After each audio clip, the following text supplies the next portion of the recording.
Hello, everybody, and welcome to another episode of Where is the Line, where we explore the gray areas of life. My name is Sabrina, and I'm joined by my wonderful co-host, Jane. Jane, how are you doing?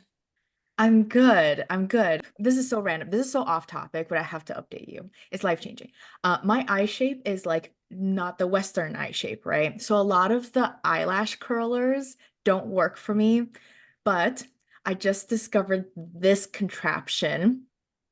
Oh, It heats up and it's in a completely different kind of shape and it's like perfect for my eyes. And because it heats up, it's not like burning, but it's kind of like a curling iron essentially. And it does that for your eyelashes. And it's been life-changing for me. So, oh my gosh. anyways, Wait, if did you get anybody that out here there, or from Asia? yeah, no, Oh, from Amazon.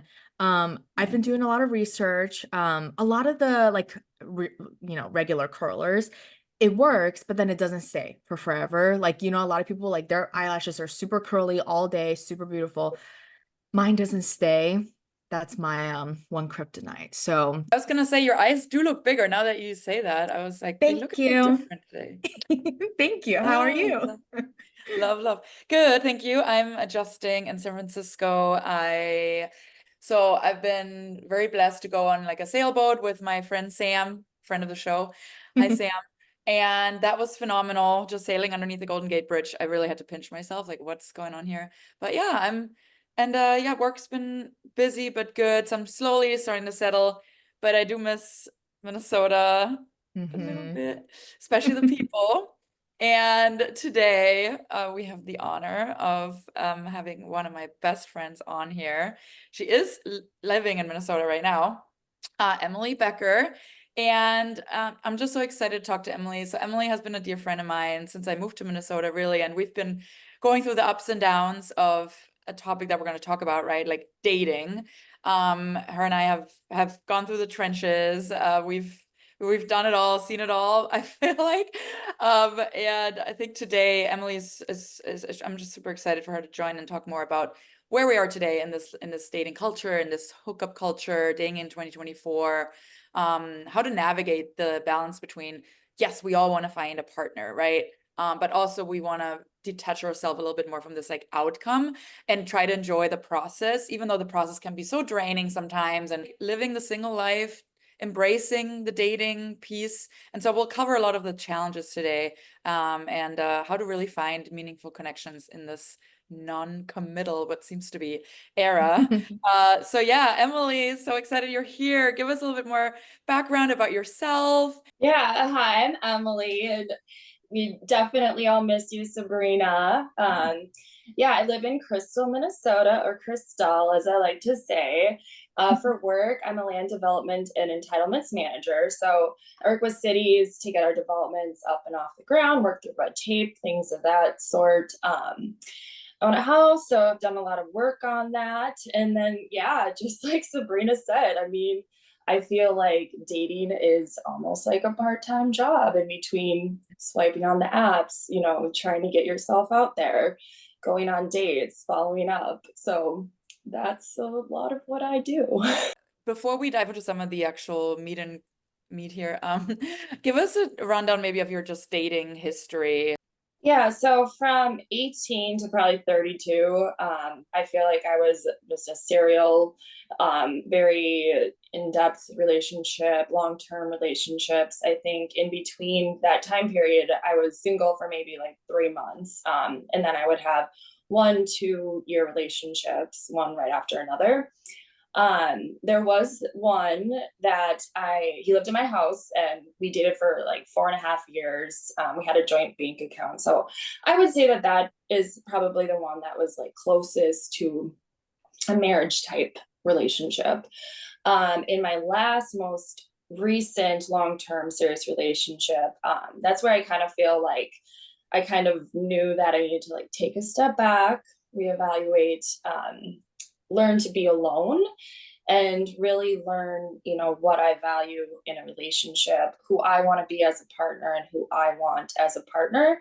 And because of that, I really haven't had, I've had, like 3 month relationships since that time, but I think I'm learning a little bit quicker to just end those as soon as I can, and as soon as I see those red flags, like this is not something that I want to live with in the long term. So yeah, just like I said, been on a lot of dates since then. I hate to say this, but like sometimes when I am dating, like I'll go on like 5 dates a week.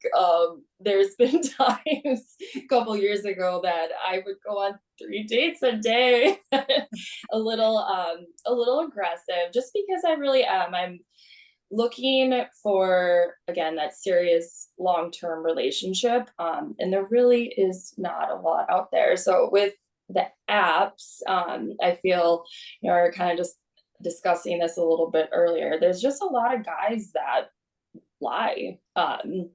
Most recently, my most recent funny story is a guy that he said his name was Nicholas and that he was in sales and that he had 3 kids. Later went on the date, sat me down, we talked a little bit.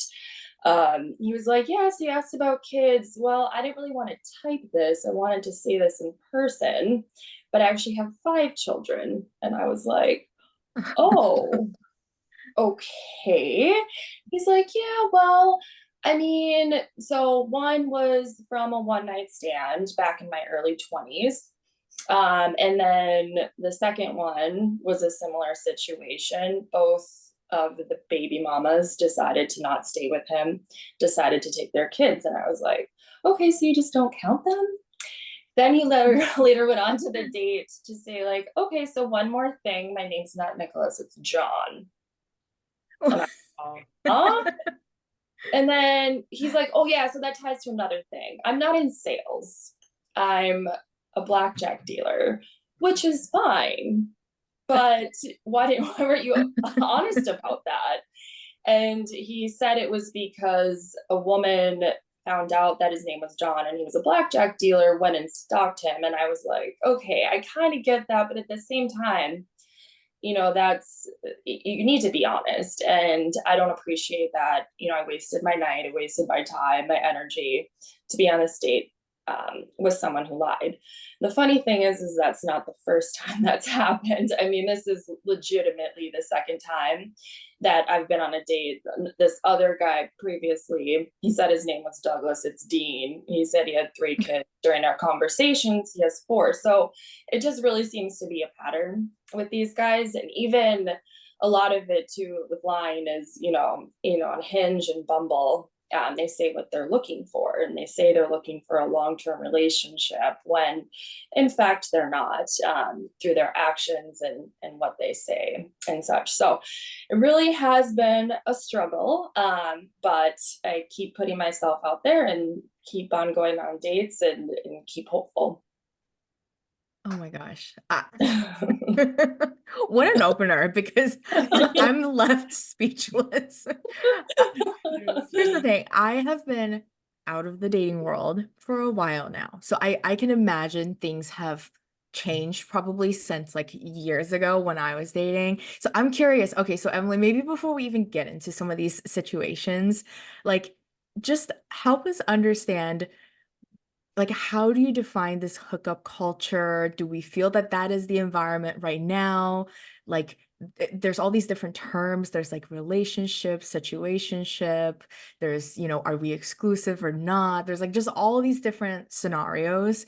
Like, what's your perspective on where we are today as a society, and like whether or not people are willing to commit? Yeah, I mean, definitely I would define, a situationship as minimal effort. You're there when the situation is right for you, that's when we're going to talk. You don't make special rearrangements to your plans. You don't put forth a lot of effort in that quote unquote relationship. And then, I mean, when you're in a relationship, I feel like that's like you're making effort, you're rearranging your life at least a little bit, give and take a little bit. And you are committed. You say, I'm with you, I'm not with anybody else. I really think that those are the two different sides. Mhm. I do think that our culture is definitely people, they want to be open, they want to keep their options open. Mhm. They don't want to just settle. And that can be for a number of reasons, of course. But I do find that it's most guys nowadays want a situationship Mhm. versus a relationship. Do you feel like is that like generally more men, or do you feel like women as well? Like, do you feel like your girlfriends are also in that situation? I do have a lot of girlfriends who do like they would prefer the situationship, and again that is for a number of reasons as well. I think, you know, in this might not even be the quote unquote era. This could also come from age and just, you know, becoming frustrated with putting yourself out there, putting your heart and soul into a relationship, Mm. and you get crushed. And so that's all I've got. Like, I can give you like my bare minimum. I love spending time with you, but I can't keep making these sacrifices in my life to, Mhm. you know, to make this work when I'm afraid you're going to hurt me. Mhm. Talk to us a little bit more about like the reasons behind the lack of commitment that you're observing right now. Like why do you feel that so many people are struggling to find these meaningful relationship or connection with people, and why does it seem to lean more casual? It's just that it's easier, or people, you mentioned like people want to keep their options open. What are some of the like reasons that you've observed? Yeah, I think number one is because of the apps and it being so easily attainable to find someone new super Mhm. quickly.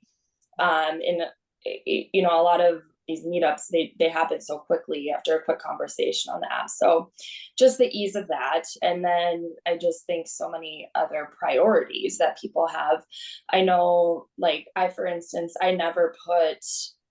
I shouldn't say I haven't put my relationships ahead of work and my career goals and other goals in life. But I would say that finding a partner has definitely taken a back burner.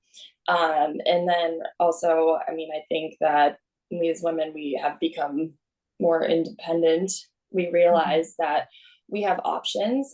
We've learned and been encouraged to, you know, have value in other people valuing us, and not essentially just not taking crap, not as much crap as we did. Yeah.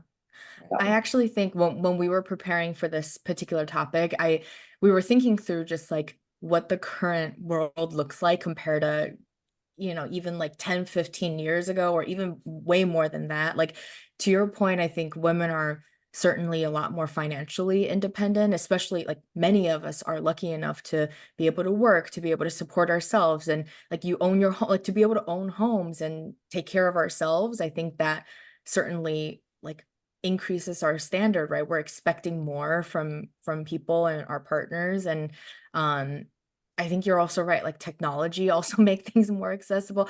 And that Mhm. is one thing I do, like I did resonate with like previously, even if I am now married, like when I was dating, I remember, before the apps, you met people in your circle, right? You met people through friends or who you knew, or your family recommended people, but like that's kind of it. Whereas once you have the apps, like you start meeting people that you would have never even gotten the chance to meet Right. with. And it's Um, great, right? Because you get to meet a lot of people that you wouldn't get the chance to meet with.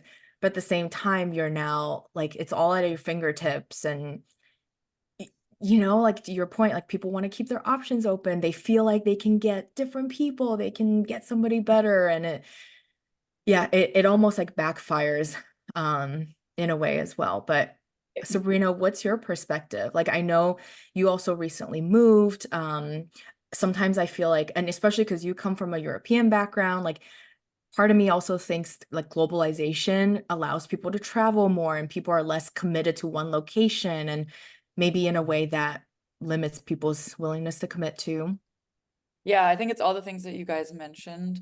And I think also a big point to piggyback off what Emily was saying, women just are less sort of now forced to stay in something that doesn't serve them, right?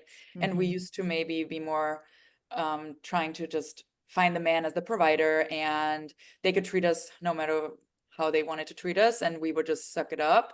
But I think now that we are more independent on our own, we can be more picky, right? And we can say, well, we don't need someone to compliment us anymore. Like, we need someone to like add to our lives. And I think the more over time, right, with age, with maturity, you really like sort of build your own like life and brand, and it becomes less about, oh, I need someone, like I want someone, at least for me, but I can also be picky, and I'm not just like choosing anyone that's coming along. So I think it's all of those things.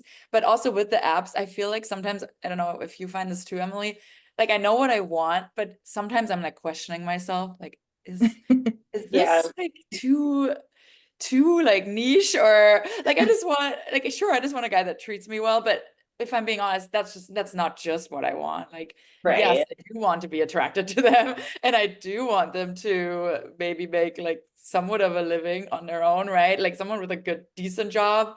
So I don't know. It's like the apps are definitely, yes, it opens up your world to more people.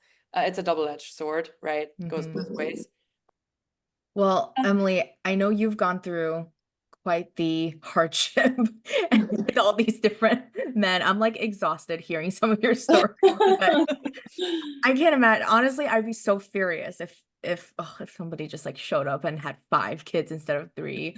Okay, anywho, not to dwell on that, but I mean, I can tell it can be very difficult sometimes, and it's exhausting, and to go on all these dates, and it's so much commitment from the women, right? To prepare yourself for these dates and to get ready and all that. So like it's hard not to feel jaded in the situation and frustrated. Um, Ultimately, like we still hope that everybody stays hopeful and enjoy the journey as much as possible, but how do you stay hopeful and to like, still go on these dates and to put yourself out there, even though it's a lot of work, and sometimes it can be very emotionally and physically taxing to be doing that, how do you do that? Yeah, it certainly is. I think the thing that's helped me the most is to always look back and be like, how was this a learning experience? How can I learn from this? Maybe what could I do differently next time? What did I learn I don't want? What did I learn I did want that that person did provide, but maybe that they just weren't right in a different aspect. So I think just taking that learning experience and be like, okay, well, I can just use this in the future, is super, super helpful. Another thing that's been tremendously helpful is having a community of other women who are sharing similar experiences, such as Sabrina. I know I go to Sabrina with a lot of advice, a lot of just venting and just Yeah. being like, Yeah. this really sucked today. And just being able to kind of have that support system has been tremendously helpful. And just being able to, pick your chin up and keep on going. If I love anything, it's like a silly little story for the Yeah. girls to laugh It is, about, but that is true. I mean, yeah, I have a lot of stories that, like, I like, dang, like I could write a book. We were joking about that, weren't we, Emily? Like we should Yeah. just write, and it would be a bestseller, or like a blog or something. Yeah. All these stories. Yeah. No, but plus one, I really love what you said about taking inventory of your previous situationships, whatever this dating experience was, right? And like taking notes of what you learned. I try to do that too. Sometimes easier said than done, but I think that's so, so crucial. So I love that you do that. And yeah, likewise, like I'm just so grateful for you as a friend, and just having us women like support each other through this. I know it sounds so like sad, look, but I'm trying to we're good, guys. We're good. Support group. Support through this difficult time. No, but I want to share this because I was the person of being just very down, and now through a lot of therapy and through like friendships and just lifting each other up, like I'm honestly just so much happier, like enjoying this process. Like yes, dating sucks sometimes, but let's just make it more fun again, right? Like yes, no one likes dating, but I see it more so now as meeting new people. And every person that I go on a date with is just someone that I met. And if I'm excited about that person, like, do I want to see them again? I ask myself that question after every date instead of like jumping ahead. Can I marry that person? Like I used to do that always. Now it's more like, would I be excited to go on another date with him? Or would I excited to be getting to know him more? And if the answer is yes, then yes. But sort of taking the pressure off a little bit really helped me, just to be more sort of okay with the process and enjoy my life while at it. So with that though, obviously we talked a lot about the apps. Emily, you mentioned Hinge and Bumble. Can you shed a little bit more light on what apps are you on currently, or which ones do you recommend? Which ones do you not like, and why? Help us understand that a little bit more. Yeah, so right now I'm on Hinge and Bumble. I do like Hinge better just because I like being able to like view who liked you as opposed to just like swiping right and then hoping that there is going to be a match or it'll be a match in the future. I just prefer that. And then I don't love that like I have to initiate the conversation on Bumble. And then you only have, what did they have, like 24 hours to respond? You only have 24 hours to put out that initial greeting. And especially like when it match or they match with you after you, like, I'm like, I can't keep track of that. That's just too much. Yeah. I have also tried meeting people through friends or meeting people out. That hasn't even panned out. I always thought that it'd be great to have a friend recommend. And unfortunately, I just had a very recent experience with a friend that recommended somebody. I ended up, he was great. He seemed like showed me in so many ways that, he wanted commitment and to spend a lot of time. He rearranged a lot of plans, like I talked about before, that it's just not, I'm going to be with you in this situation.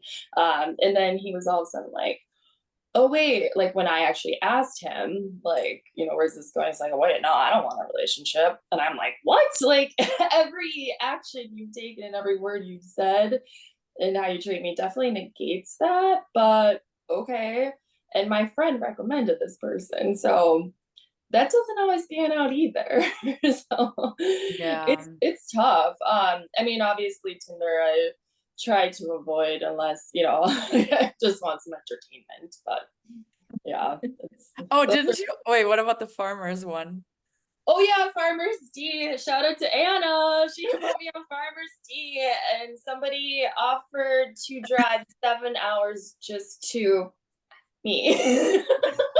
That That's app is love. That's something. love. That is, yeah. That's Yeah, commitment. that is a crazy app. We messed with it a little bit, so that was interesting. I thought you guys were gonna say she's on farmersonly.com. Remember that? Well, Yeah. Farmer's D is like that, but it's like Is it the a Tinder. It's a Tinder version of Farmer's Only. Oh, okay. That's so God, funny. I can't keep track. There's so many apps. Even have you heard of Field? No, what is that? People in San Francisco like Field. It's for sexually exploratory, Oh, open-minded kinks, Okay.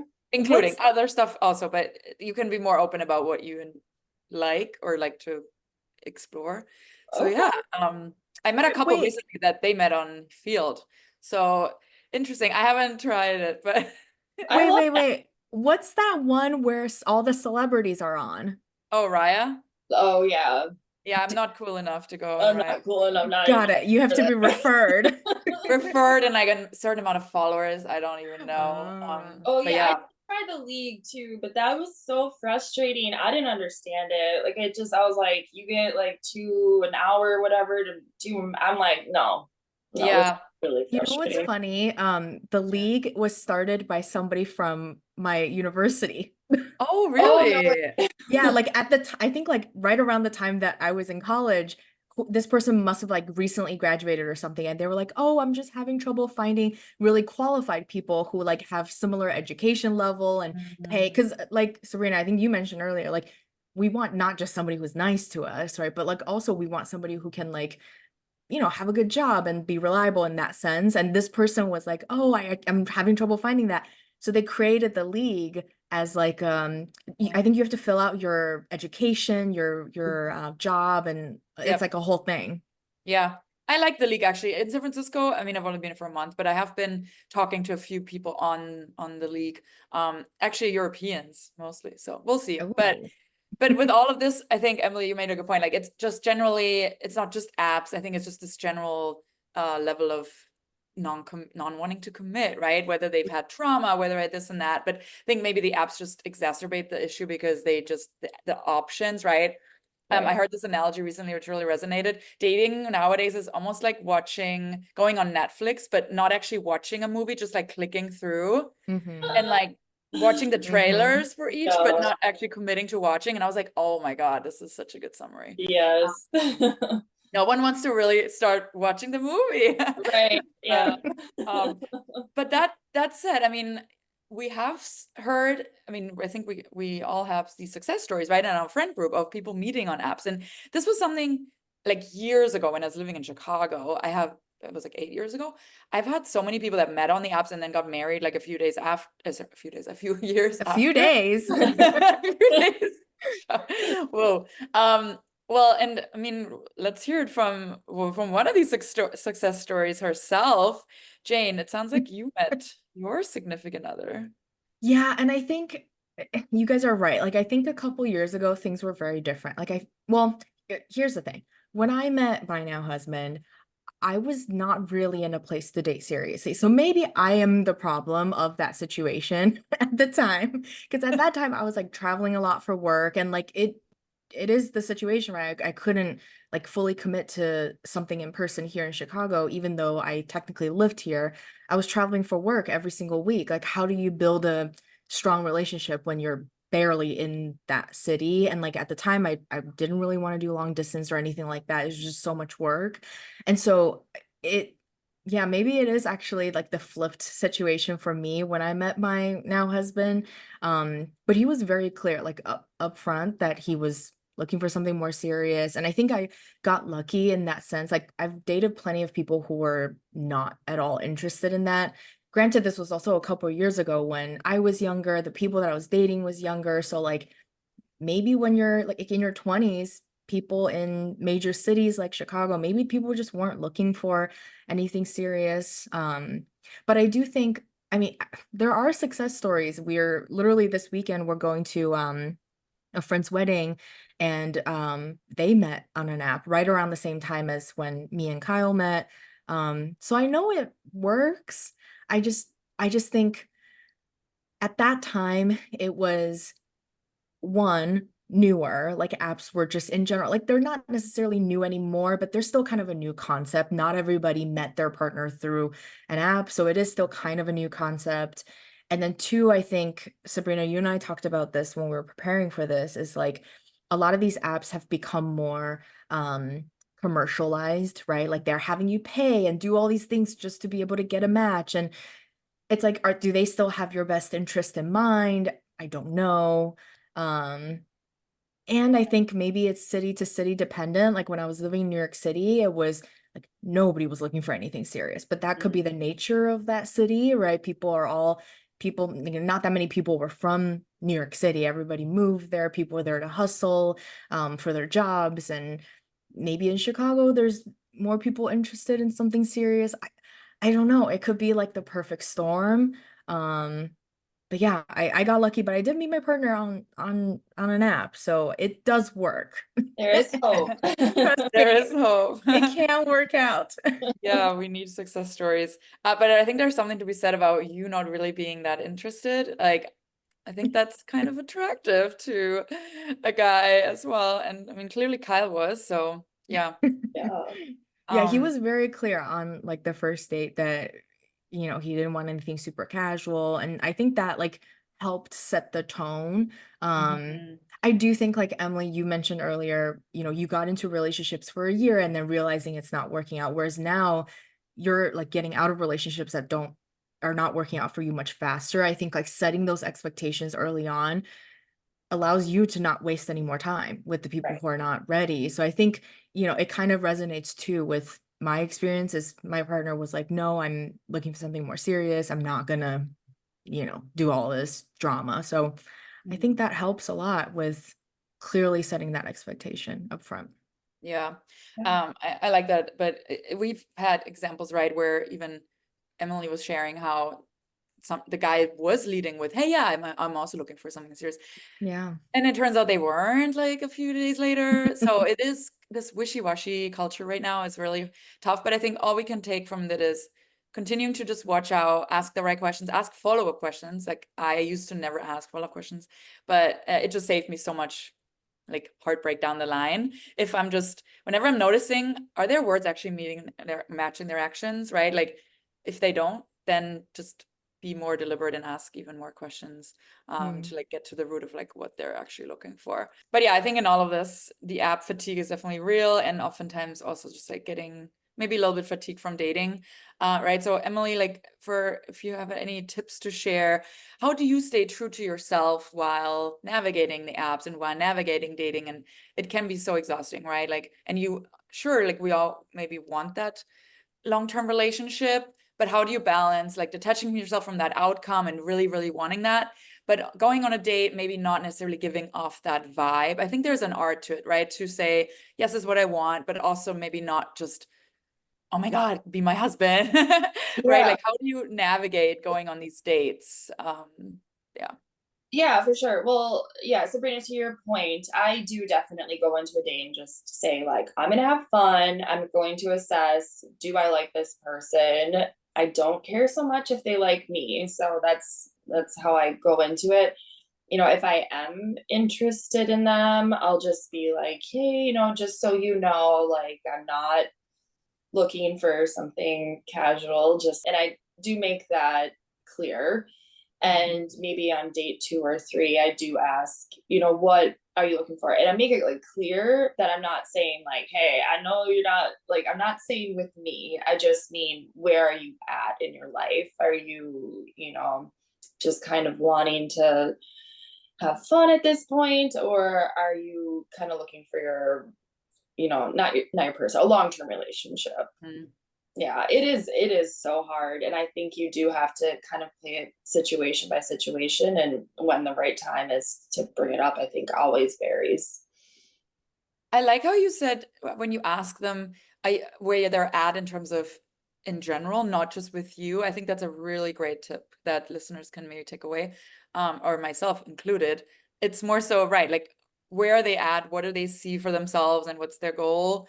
Look, long term versus short term in general, right? Like making it less about with me. So I think that's a really practical tip. And then, so this is all, of course, can take an emotional toll, right? Dating in general. How, in your case, has this hookup culture like affected your mental health, and what can we do to help, like, maybe individuals who's struggling with this? Do you have any advice that it so that it doesn't like bring people down too much? Yeah. Um, like, or things like getting ghosted, even, like, what share some of the experience you've had. Right. So yeah, first and foremost, it can be completely hopeless at times, and I'm not gonna lie that I haven't cried to you many times and to many other people.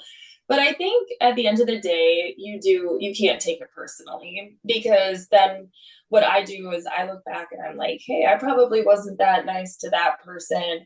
I probably let them down, but was it ever like always that person? Sometimes it was, like, if they were lying or, just a bad person at times. But you have to understand that this might have nothing to do with you. It might have, to do with what's going on in their life currently, their past relationships. I think, again, at our age, we do have to kind of look at and understand that people are going to have, I hate to use this term, but I don't know what else to say it, but emotional baggage. Mhm. Yeah. One guy, I was at a bar talking to him, and he told me, he's like, hey, you have to look at, most guys have given their hearts to a female in the past, and it was really hard for them to be vulnerable and to put themselves out there, and they got crushed, and Mm. now they've just learned, don't do that again. Because I think we as women are a lot more resilient in terms of getting back up, and putting ourselves out there. Whereas I think men, it was hard for them in the first place. And with having somebody that broke their heart, or in a situation where their heart was broken, it's tough. So I think I always just try not to take it personally, I think, is the biggest thing. You've told me that story of this guy telling you Mhm. that. I think that was so well articulated. I was like, oh my God, I had such an aha moment. Because we Yeah, always are so easy to victimize ourselves. Like, why are these guys such douchebags? But what happened to them oftentimes can, like you said, affect them for a really long time, and they may not get over it as fast as yeah. I we're do That think like guy did ghost me though. He did. Oh, We had a date planned boo! an hour before. So Kyle. I mean, Okay. I do feel like though, like women, we're a lot more open to talking about it. Like the fact that the three of us are having this Yeah. conversation, like, right, I think women are a lot more open to like vent together and to share their like frustrations or disappointments with each other. I feel like men are not really doing that, you know? So like maybe it's easier, it's still difficult, but maybe it's easier for us to move on because we have the support system that we have, and like there are women and family members supporting us, and we're also a lot more comfortable speaking about it maybe. And Yes. so Yeah. maybe it's easier for us to move on. But I don't know. Yeah, that's actually such an interesting way to view it because I feel like it like humanizes their perspective a little bit, and it gives us some perspective into maybe why some people are not as open to commitment. But um Emily, I want to dig a little bit deeper on just like setting the intention up front clearly. Um, like obviously it was very helpful for me in my relationship early on, but I'm kind of curious, how do you feel like people should communicate that? And you mentioned like maybe you articulate that early on, but then over a couple dates, you then ask them about it. Um, what's like a good timing? Because my partner was very clear, like Yeah. literally on the first date, right? And that was so helpful for me. But I can imagine maybe if it was vice versa. Like I know a lot of times women know what they want very clearly, they articulate it, but then it scares people away. Like, do you feel like there's maybe a difference between men and women, vice versa? Maybe it doesn't work that way, or yeah, what's your perspective on that? Well, yeah, I do really think it is situational because I have been articulate about that even on the first date. And, that person was very receptive to it and would go on and, he would show me that he also was, willing to be committed and put in the effort. But then there's been guys that I just scared off and, never Yeah. would talk to me again. And, that would be on the second date. So, I really do think it is just so situational. And I think, honestly, I do, you should just put yourself out there because if they're going to be that scared, I feel like that just shows that they're not ready. Hmm. And you can't just say, like, on the first date, like, hi, I'm Emily, like, are you going to marry me or what? Like, like, you can't, you have to, put it in terms that are going to just look more general. Sure. um and but yeah, I think you do need to, first or second date for sure, and if it scares them off, it scares them off, then they At least it doesn't waste your time anymore, right? exactly. Totally. The It's right so guy you can't tricky. scare off. Yeah, it's so tricky. I think you're right. I mean, it is situational, but it's so tricky because some people maybe they would be willing for something more serious if they had a little bit more time to like get to know you. But then if you set that up front, maybe and it's like you never know, right? And you don't know where that other person, like what their situation is, whether or not they're ready or um Yeah. ugh, yeah.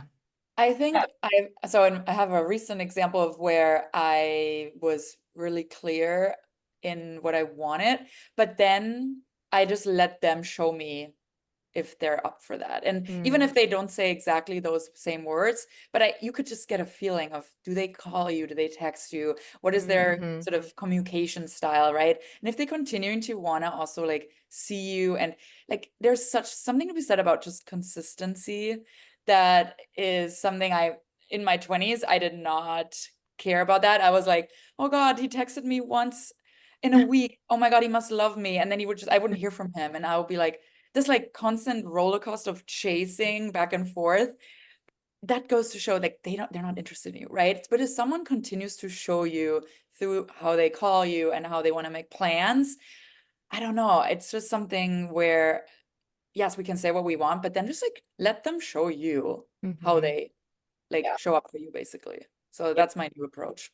Yeah. I think that's fair because I think like one thing maybe I've shared this with you, Sabrina, before, but like I feel like with my partner, life feels very easy, right? And I think that's Mhm. how it's supposed to be. Like if you're always fighting for this thing and you feel like you're always chasing, like yes, you should always be chasing your partner, right? You should always show them affection and chase them. But at the same time, it's like it should feel easy. You Easy. should naturally want to be with, they should naturally want to be with you. They should want to make plans with you. They should want to text you. Like, oh my gosh, I remember back in the days, you remember the games of you can't message them right after, you Mhm. gotta Yes. wait a day. Like, who even cares about, don't just, if you want to see this person again, you should tell them how, how much fun you had and how you want to see, like, Yeah. just, let's not play these games. Right. We're too old for these games. Yeah, no, I love that. I love like just yeah, the comfortability and being able to like be like, oh my God, I don't know, should I text him? And like, did that sound too needy? Like, it shouldn't be like that. So I do feel like that's definitely a green flag when I can just be like, I'm gonna send them like 4 texts in a row, like, and then they'll respond Right. like I have a random thought in my mind, or like I have a story. Like, you should be able to, Yeah, you should want to tell your yeah, partner or whoever, Yeah. yeah, I feel you. yeah. Emily, we're starting to get to the end of our podcast here.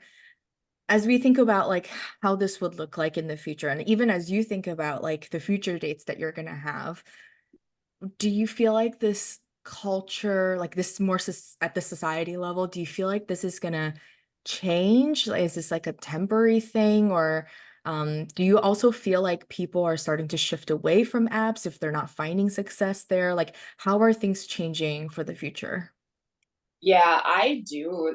I've heard a lot of people that want to shift away from apps, personally, just because it is so exhausting.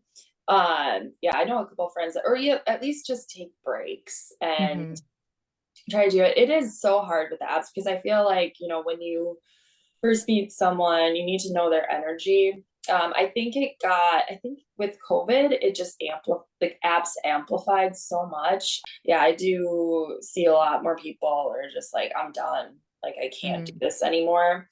I don't necessarily know if, the hookup culture is going to get any better. That's super hard to say. Yeah. I, yeah. Sabrina, what do you think? Yeah, I'm really worried about our society. Yeah. Like, I'm worried to put even, yeah, just for the next generation. Um, it's just, I just hope that we can all get back to just simple, just manners, like the basics. Like, don't ghost, be a gentleman or be a good person, right? And like state your needs. Don't lie, like be honest. I know it's hard, but this I'm really worried. And I'm worried about AI too. Like, what's AI gonna Mm-hmm. do? Like creating fake personas or people getting so isolated and just being Yeah. on their screens all day that they're gonna shift to AI to like meet their emotional needs. I'm I don't know. I feel so removed from it all. Like, to be honest, I was telling Kyle, I was like, if you ever leave me, I don't know how I'm gonna, because I hear these stories from like my girlfriends, and people are, like, it's not just you guys. I have some friends who have told me some crazy stories, and I'm just like, I don't have the patience to to to have to do that over and over again. Like, I just don't think I would be able to get out there and meet people again. It just seems so exhausting. So I can't imagine. I do hope that it changes. I have hope still for apps because I do think it hopefully creates more opportunity and choices for everyone. Like, maybe I don't know. I just want people to be more upfront and clear with their expectation. Like, that's really the problem ultimately. It's not that there's more choices, it's just people are not upfront and honest about what they're actually looking for. I agree. And I will say that maybe the one hope that we have as a society is I do feel like society is encouraging people like to talk about their feelings through therapy. It's Mhm. more acceptable for men to talk about their feelings, to cry, to get out their emotions. So I would, I would say that maybe slowly, but maybe surely, that would be the one thing that has switched a little bit on the uptick. So Yeah, we needed to hear that. Actually, that's a yeah. great point. Yeah, more men, we need to normalize therapy, talking about your feelings, not letting the trauma just build up inside. Mhm. So that's actually really, that's great. All right, well, with that, one last question for you, Emily. It's been such a pleasure. Thank you for being so vulnerable and opening up about your dating life. What is something that you'd like to tell like young Emily, that all this knowledge and experience that you have now, put yourself back into the young Emily that started dating? What would you like to tell her? Yeah, please don't take so much crap, and it's not so bad being single. Don't be afraid to break up with that loser. Oh, yeah. Preach.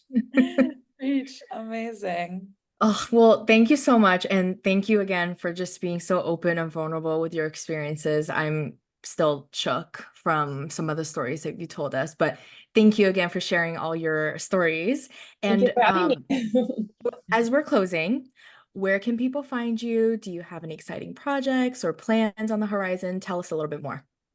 Yeah, I'm on Instagram at Emily, so EMMALEE 15826.